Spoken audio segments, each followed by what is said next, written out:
किस लिए आई है आप यहाँ पे? डीएम साहब के पास किस लिए आई है? सर के पास क्यों आई हो आप? यहाँ पे क्यों आई हो? बेटा लेके आई आदमी मर को। कितने साल की उम्र है आपकी? आदमी है गई साथ। नहीं, आपकी उम्र कितनी है?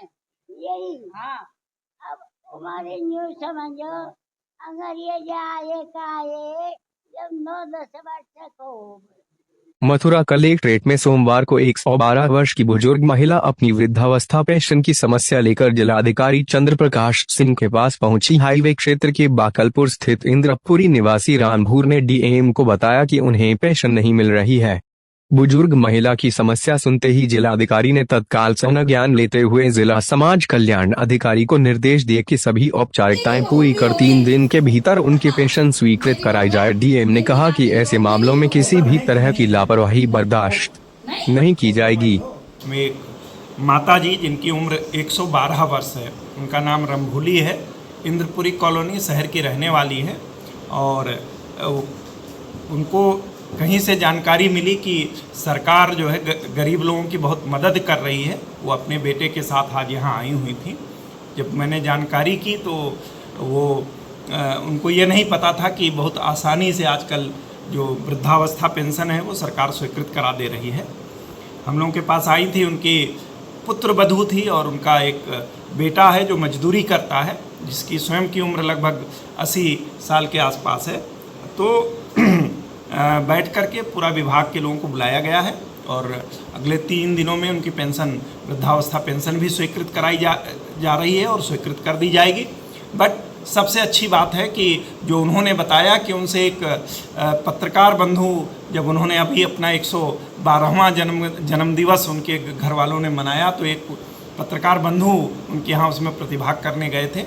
उन्होंने उनसे कहा कि सरकार ने ऐसी ऐसी योजना चलाई हुई है, अम्मा आप कलेक्ट्रेट में जाओ और कलेक्टर साहब के ऑफिस में मिलो और वहाँ से ज़रूर आपका काम हो जाएगा। तो ठंडी के कारण ये नहीं आ पाई थी और आज आई हैं। और मैं आप लोगों के माध्यम से ये कहना चाहूँगा कि सरकार ने जो ज़रूरतमंद लोग हैं, बहुत सी योजनाएं चलाई हुई हैं। वृद्धावस्था पेंशन है, निराश्रित महिला पेंशन है, दिव्यांग पेंशन है, इसके अलावा सामूहिक विवाह योजना माननीय मुख्यमंत्री की चल रही है। पिछड़े वर्ग के लोगों के, सामान्य वर्ग के लोगों को, अनुसूचित जाति जनजाति के वर्ग के लोगों को शादी, बच्चियों की शादी में अनुदान सरकार दे रही है। इसके अलावा किसी की असामयिक मृत्यु हो जा रही है तो उसको भी राष्ट्रीय पारिवारिक लाभ योजना के तहत लाभान्वित करती है। कोई कृषक है जिसकी दुर्घटना में मृत्यु हो जाती है तो माननीय मुख्यमंत्री कृषक कल्याण दुर्घटना योजना के तहत उसे 5 लाख रुपए सरकार देती है।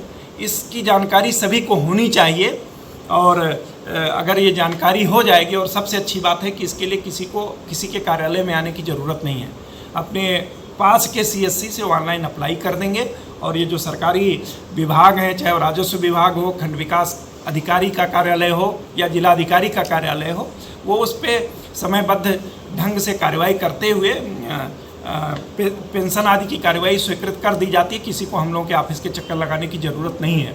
और चूँकि माननीय मुख्यमंत्री जी के कार्यालय के स्तर पर और विभागों के स्तर पर भी इसकी साप्ताहिक समीक्षा होती है और जो प्रमाण पत्र आदि हैं उनके प्रतिदिन हमारे यहाँ समीक्षा की जाती है कि कोई टाइम बियॉन्ड टाइम तो नहीं है।